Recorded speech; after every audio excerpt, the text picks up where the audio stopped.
नमस्कार, स्वागत है आपका सागर कोचिंग सेंटर भगवानपुर में। मैं हूं श्रवण कुमार सागर। आज की इस वीडियो में आपके लिए लेकर के एनएमएस एग्जाम पेपर 2025-26 क्लास 8 के लिए साइंस के बहुत ही महत्वपूर्ण प्रश्न। तो आइए आज की वीडियो को शुरू करते हैं। पहला प्रश्न है, वायुमंडलीय दाब का मापन किया जाता है वोल्टमीटर से, बैरोमीटर से, गैल्वेनोमीटर से, थर्मामीटर से। इसका आंसर क्या होगा आप भी कमेंट में लिख सकते हैं। तो इसका सही उत्तर होगा ऑप्शन बी, बैरोमीटर से। दूसरा प्रश्न है, अम्ल और क्षार के मध्य होने वाली अभिक्रिया को कहते हैं जल अपघटन, निर्जलन, उदासीनीकरण, आयनीकरण। तो इसका सही उत्तर होगा ऑप्शन सी, उदासीनीकरण। तीसरा प्रश्न है, चिपको आंदोलन संबंधित है जल संरक्षण से, मृदा संरक्षण से, वन संरक्षण से, वन्यजीव संरक्षण से। तो इसका सही उत्तर होगा ऑप्शन सी, वन संरक्षण से। प्रश्न नंबर 4, श्वेत प्रकाश किरण को अपने अवयवी रंगों में विभक्त हो जाने की घटना को कहते हैं। श्वेत प्रकाश किरण का अपने अवयवी रंगों में विभक्त हो जाने की घटना को कहते हैं प्रकाश का अपवर्तन, परावर्तन, पूर्ण आंतरिक परावर्तन, वर्ण विक्षेपण। तो याद रखिए इस घटना को कहते हैं वर्ण विक्षेपण। अगला प्रश्न है, दंत विशेषज्ञ द्वारा दांतों का बड़ा प्रतिबिंब देखने के लिए प्रयुक्त किया जाता है अवतल दर्पण, समतल दर्पण, उत्तल दर्पण, प्रिज्म। तो दांत का बड़ा प्रतिबिंब किस में बनता है? अवतल दर्पण बनता है। तो इसलिए किसका प्रयोग करेगा? अवतल दर्पण का। ऑप्शन नंबर कौन सही होगा? ए।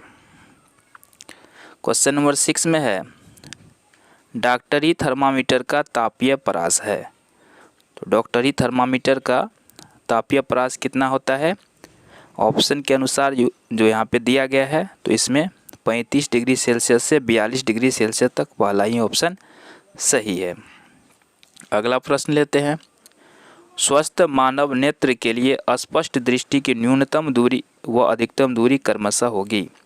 तो न्यूनतम दूरी जो होता है वो होता है 25 सेंटीमीटर और अधिकतम होता है अनंत तक। तो ऑप्शन कौन सा सही होगा? ए सही होगा। जितने भी प्रश्न इस वीडियो में बताया जा रहा है सभी अति महत्वपूर्ण है। निश्चित रूप से आप लोग इसे याद करके ही एग्जाम देने जाएंगे। सरल सूक्ष्मदर्शी से बना प्रतिबिंब होता है। सरल सूक्ष्मदर्शी से बना प्रतिबिंब जो होता है वो होता है आभासी व बड़ा प्रतिबिंब। अगला है, निम्न में चुंबकीय पदार्थ नहीं है जस्ता, लोहा, निकल, कोबाल्ट। तो इसमें से कौन सा चुंबकीय पदार्थ नहीं है? जस्ता। विद्युत धारा के चुंबकीय प्रभाव की खोज की थी फ्लेमिंग ने, फैराडे ने, एम्पियर ने, ऑस्टेड ने। तो यहाँ पे चुंबकीय प्रभाव का खोज किया था ऑस्टेड ने। ऑप्शन डी इसका सही होगा। सूर्य अपनी विकिरण ऊर्जा प्राप्त करता है नाभिकीय विखंडन प्रक्रिया से, आयन विनिमय प्रक्रिया से, प्रकाश विद्युत प्रक्रिया से, नाभिकीय संलयन प्रक्रिया से। तो इसका सही उत्तर होगा नाभिकीय संलयन प्रक्रिया से। ऑप्शन डी सही है। अगला प्रश्न देखते हैं, क्वेश्चन नंबर 12 में है, कोई कार 40 किलोमीटर प्रति घंटा की चाल से 15 मिनट चलती है। इसके पश्चात वह 60 किलोमीटर प्रति घंटा की चाल से 15 मिनट चलती है। कार द्वारा तय की गई दूरी होगी। तो दूरी का सूत्र क्या होता है? दूरी बराबर होता है चाल गुना समय। दूरी बराबर क्या होता है बताइए? चाल गुना होता है समय। तो यहाँ पे देखिए चाल दे रखा है 40 और समय दे रखा है मिनट। यहाँ पे मिनट में है तो इसको घंटा में बदलना पड़ेगा। तो घंटा में बदलने के लिए 60 से भाग देंगे। ठीक है, अब ये 0 0 कट जाएगा। 4 का आधा हो गया 2, इधर 6 का आधा हो गया 3, 3 5 15, अब बच गया 5 गुना 2। तो ये हो जाएगा 10 किलोमीटर। ठीक है, ऊपर वाला 40 किलोमीटर की रफ्तार से चल रहा था 15 मिनट, तो इसमें कितना गया? 10 किलोमीटर। इधर बच गया 60 किलोमीटर की रफ्तार से 15 मिनट चलता है ना। तो 60 किलोमीटर की रफ्तार से तो 15 मिनट में 15 किलोमीटर जाएगा। तो 15 10 कितना हो गया? 25 किलोमीटर। तो कितना दूरी तय करेगा? 25 किलोमीटर। तो ऑप्शन बी इसका सही होगा। निम्नलिखित में कौन सा वन उत्पाद नहीं है? इसमें से कौन सा ऐसा है जो हमें वन से प्राप्त नहीं होता है? तो केरोसिन थोड़ा वन से प्राप्त होगा। तो ऑप्शन डी सही होगा। आवेशित हो जाने पर इसमें से कौन से सेल को पुनः आवेशित किया जा सकता है? सॉरी, यहाँ पे अनावेशित हो जाने पर फिर उसको आवेशित कर सकते हैं किस सेल को? तो ऐसा हम लोग कर सकते हैं सीसा संचायक सेल को। ठीक है, अगला देखते हैं, पैरामीशियम का प्रचलन अंग है पैरामीशियम क्या है, एक सूक्ष्मजीव है और इसका जो चलन अंग होता है सीलिया। प्रचलन अंग क्या होता है, सीलिया। कोशिकीय क्रियाओं को नियंत्रण करने वाला अंग क्या कहलाता है, केंद्रक कहलाता है। तो बी ऑप्शन सही होगा। केचुए का श्वसन अंग कौन सा है, केचुआ कैसे सांस लेता है, त्वचा द्वारा। यूरिया उर्वरक है, यूरिया में नाइट्रोजन ज़्यादा होता है ना, तो नाइट्रोजनी। नेक्स्ट प्रश्न लेते हैं।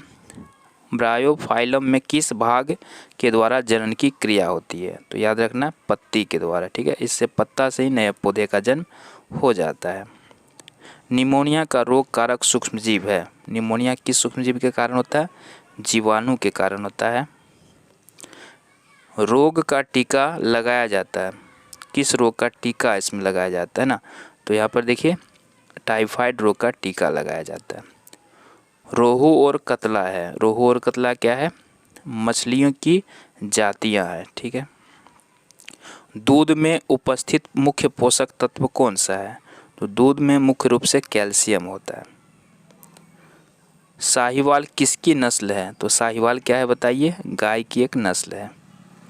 ध्रुवीय भालू को अत्यधिक ठंडी जलवायु में रहने के लिए कौन सी विशेषताएं अनुकूलित करती है, तो ध्रुवीय भालू के लिए जो होता है श्वेत बाल, फर, त्वचा के नीचे वसा, तीव्र सूंघने की क्षमता, ये इसके कारण वो ठंडी जलवायु में रह सकता है। ऑप्शन ए सही होगा।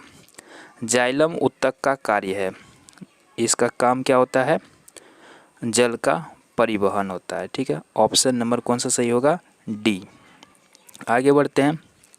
एक वयस्क स्वस्थ मनुष्य की हृदय स्पंदन दर होती है, तो वयस्क मनुष्य है तो उसका हो जाएगा 70 से 80 प्रति मिनट।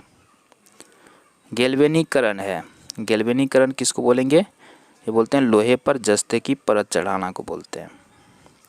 अगला प्रश्न है, जंग लगने पर लोहा परिवर्तित हो जाता है, तो जंग लगने पर लोहा परिवर्तित होता है किसमें, आयरन ऑक्साइड में।